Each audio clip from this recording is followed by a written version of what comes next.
Jason. We're ready. My name is Jason Keys. I'm a communications specialist here in the communications department, and I will let my Mary Kay Roth, Communications. My microphone's finally on. Mindy Burback, Communications. Like I said, thanks for joining us today for the final session. Mary Kay said this morning, and at first I thought she stole my thunder, but then she reminded me that one of the important things about communications is to repeat your message over and over. So I'll pretty much say verbatim what she said, which I had already planned on saying, so I'd like to think I thought of it first. So the mission of LPS Communications is to help tell the stories of Lincoln Public Schools. And I think the key word there is help. So we can't do this alone. We need to do it with everyone else in the district. So, what makes a good story? First of all, I would say trust your instincts. We've all been hearing interesting stories our entire lives. So if something sounds interesting to you even for a second, it probably is. And we'd like to know about it in LPS Communications. Also, consider your audiences. There could be one of these audiences who are interested in a story. There could be all of them. So first of all, students. Maybe they're interested in something that's going on in the classroom because it's about their favorite teacher, or it's about their buddy who sits next to them in that class. The LPS community, so LPS employees. 7,500 employees, so obviously it's hard to know what's going on in the district when you're most people are in their corner of the district doing their work. Families, obviously. Most families never have the opportunity to step inside a classroom, rarely even a school sometimes, whether it's for parent-teacher conferences or orientation.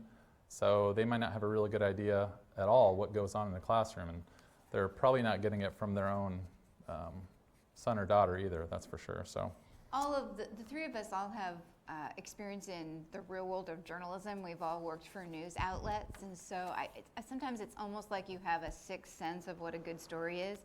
And I'm always surprised when people say, how do you know if it's a good story? And so I just tell people, what about it's just the cool factor. Is it cool? Would you go home at night and tell your spouse, oh, this is so cool? Or would you, back when you're in the backyard and your neighbor says, what's new? Would you tell your neighbor? It's just that cool factor of would you share it? So sometimes there's a lot of misunderstanding. It has to be something unusual and spectacular. It just has to be something kind of cool. Yeah. How often are students the audience for stories? I think it's important when we're looking at social media, you want to pull in students. I think it's important when you're doing. I think that you're right if you're getting at our most important for district office. Our most important audience would be more the community, the families.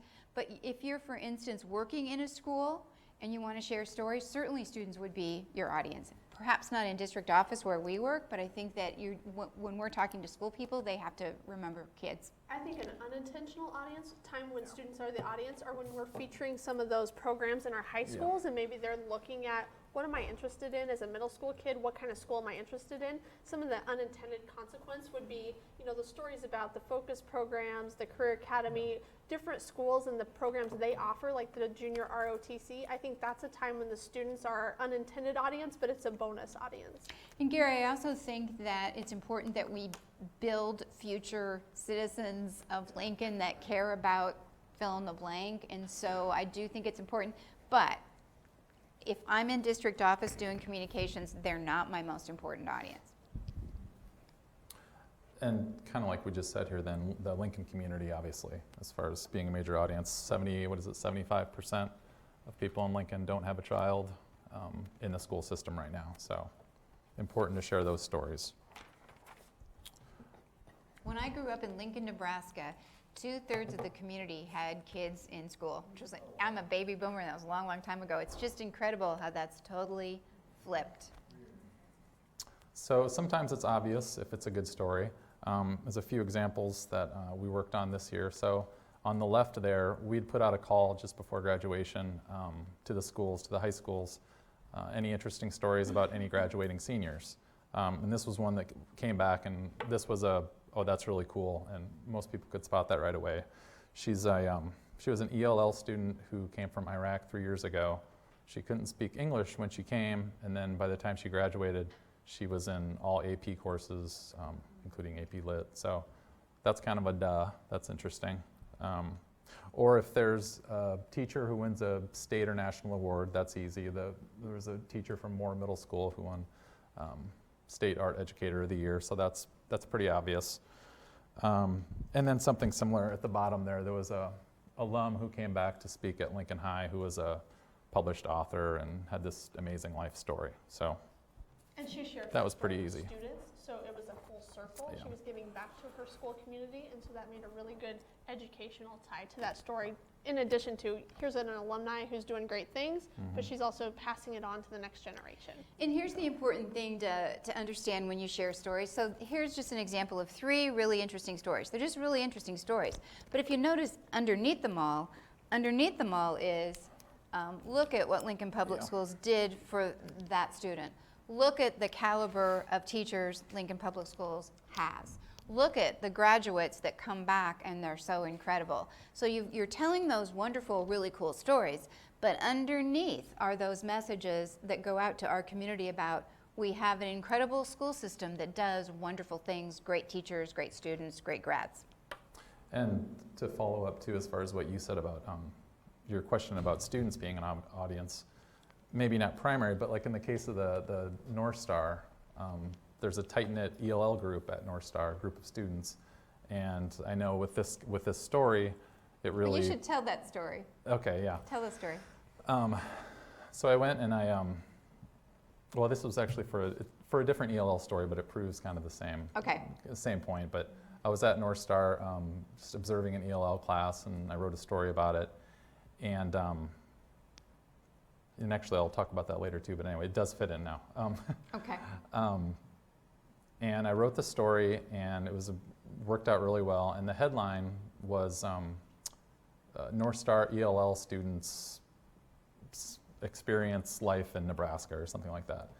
And I had one of the students email me later and and ask if I could change the words in the headline to just North Star students as opposed to ELL students, because her point was that they wanted to feel more just part of the high school as opposed to being separate and isolated. And it would have never occurred to me. No. So Live and learn. So Gary, students are paying attention. Who would have thought? That was a learning moment for me.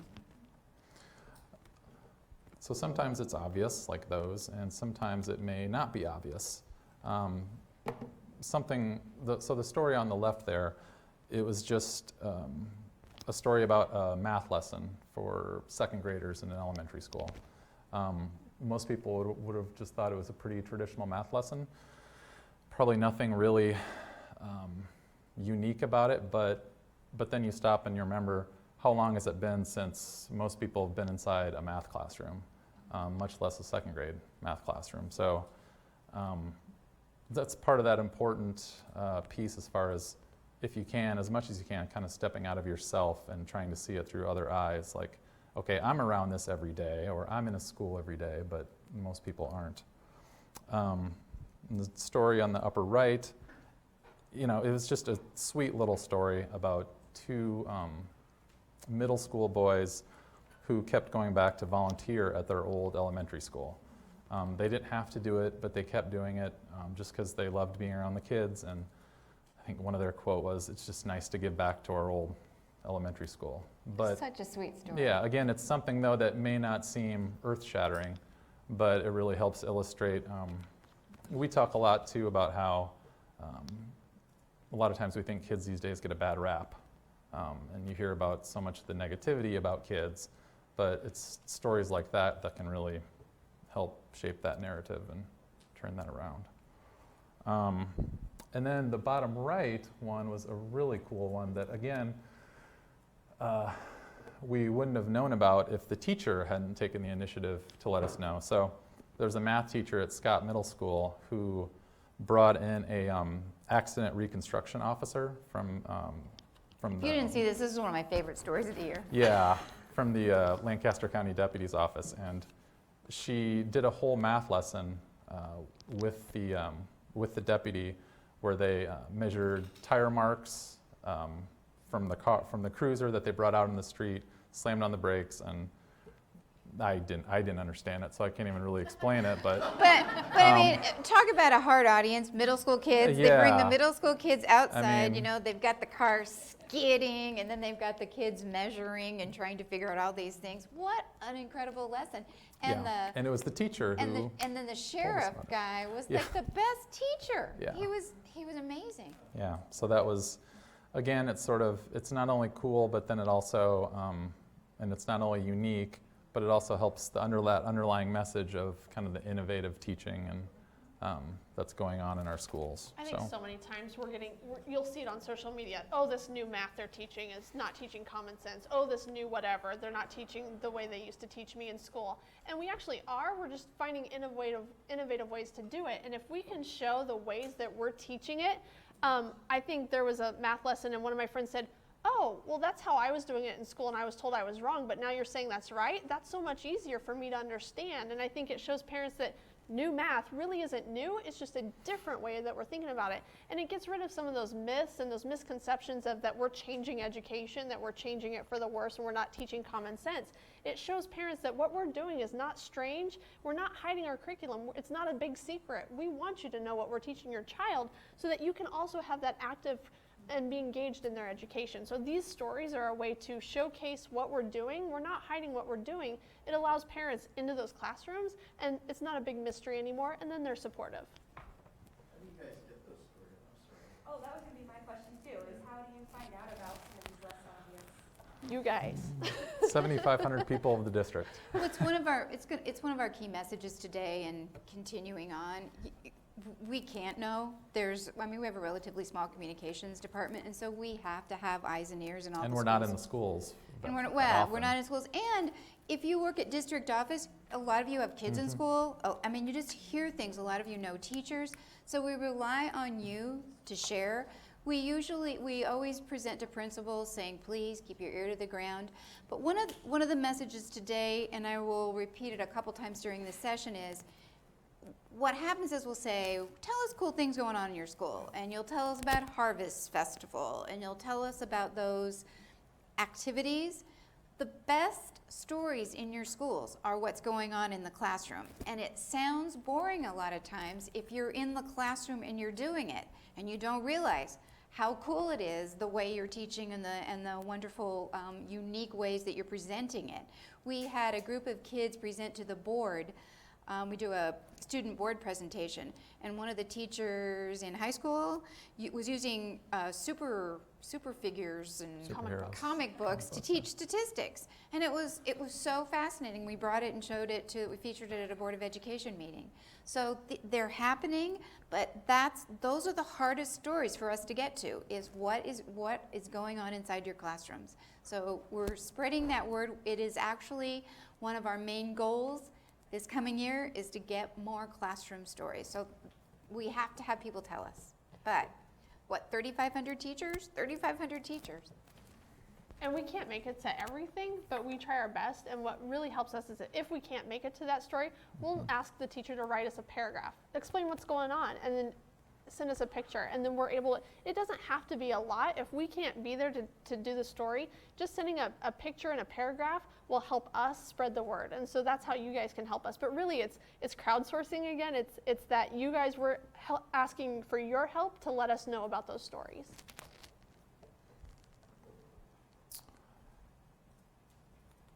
And so why do stories work? First of all, people remember stories. Like I mentioned at the beginning, our brains are hardwired to remember stories.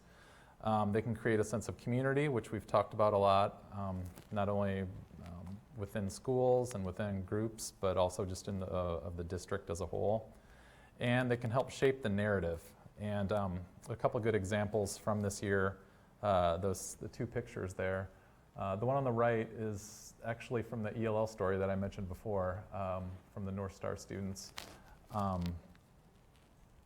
Again, I think we had a number of stories, probably 3 or 4 or 5 stories during the year about that were ELL focused, and I think that just about them thriving, about them being accepted, and when you can repeat that message through stories, it can be very effective as far as having that lasting impact in the community.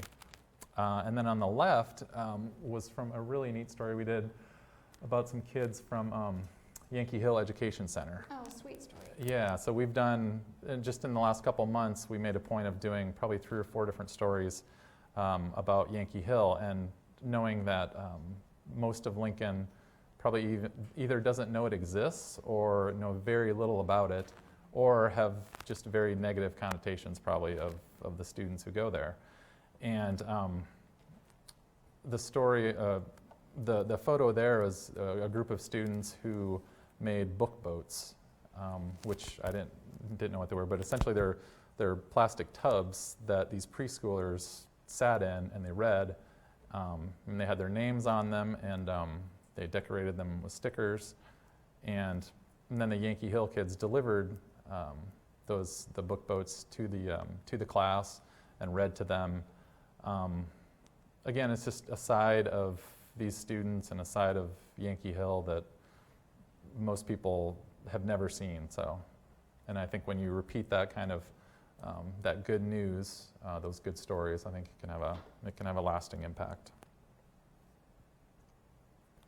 So how do you tell your story? Is this me? Yeah. So again, we start with evaluating what good stories are, and we've tried, that's the hardest thing sometimes to describe is what a good story is, but we've attempted to do that. You have to be intentional.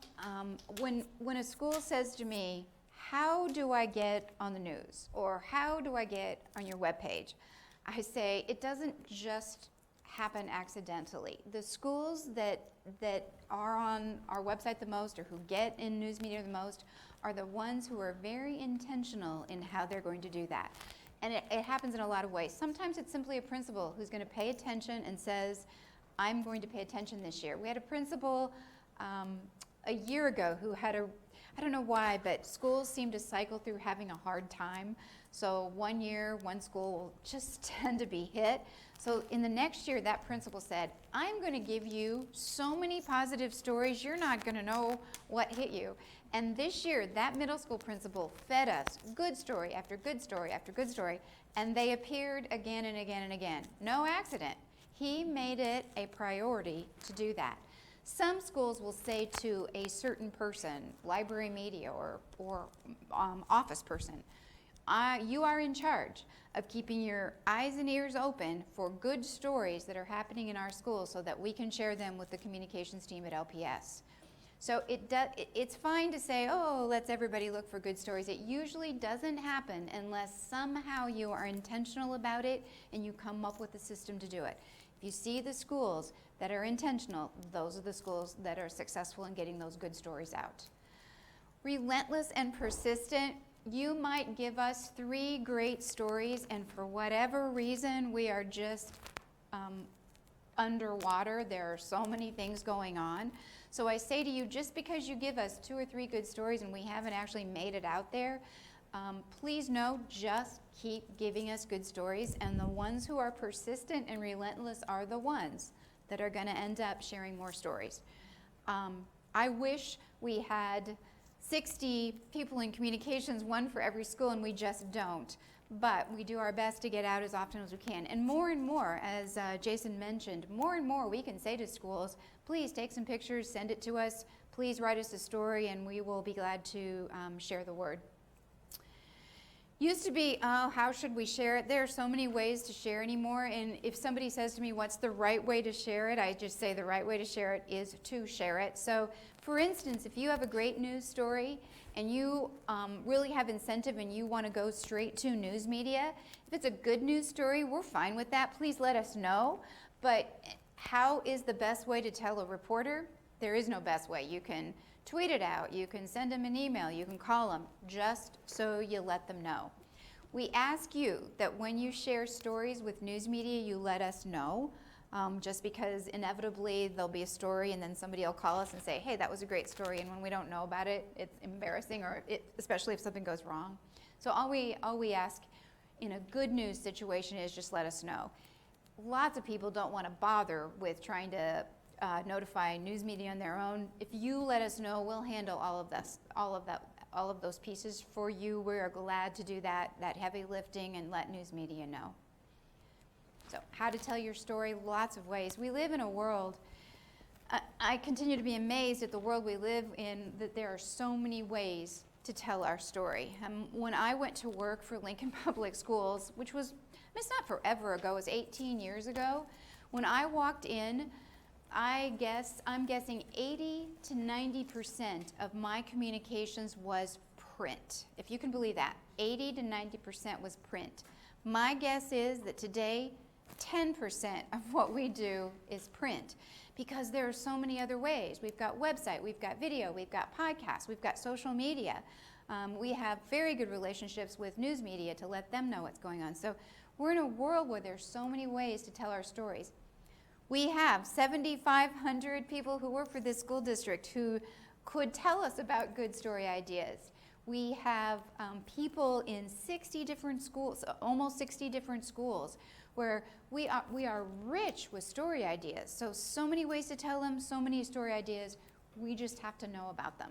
I'm going to repeat what I said earlier when I was talking. This is a year where we're really concentrating on classroom stories, because I think it's really important to remind people this is what we're about. We're about teaching and learning. It's not that we're going to do all kinds of stories and we will continue to do them, but we're very specifically looking for what's going on in your classroom and what kind of cool things are you doing. So you will hear from us, because we're going to be more intentional about that this year. All right, this is me. We are very fortunate in that we have great local media. If you know, it's easy to dog on the media and say, oh, they only cover negative stories. Actually, that's not true. If you would do a Google search of every time Lincoln Public Schools is mentioned, I actually have a Google alert set up. We get far more positive stories from our local media than we do negative stories. And even those negative stories are balanced. They contact us, they want to get the actual story out there. We are very fortunate in Lincoln. We have great support for our public schools, but we also have great local media that helps us tell the story. And so if you are feeling comfortable enough to contact the local media yourselves to help spread your story, the Journal Star, Margaret Reist is the education beat reporter. She's fabulous. You can email her, call her. She would be happy to listen to what you have to say, and if she thinks that it fits, then she'll cover it. Or they might send out just a photographer, but there might be a way that they can feature your story. Our TV stations, we have 1011 News, KOLN, KGIN TV, and Channel 8.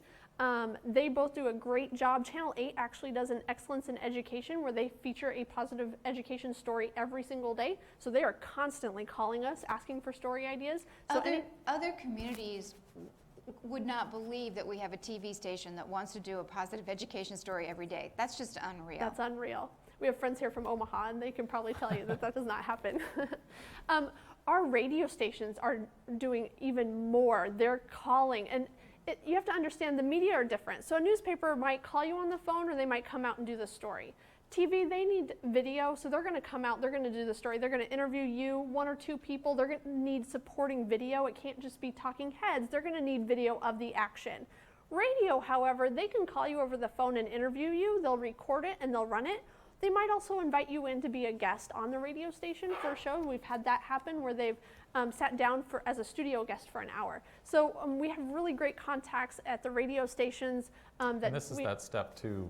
When all that happens, that's when we... Yes, we can help you facilitate too. If you're not quite sure what's the best news media outlet, contact us. We'll put it out there. We'll make connections. We'll make the pitch to them. We send out weekly, sometimes twice a week emails we'll say, here's what's coming up at Lincoln Public Schools. If you're interested, let us know.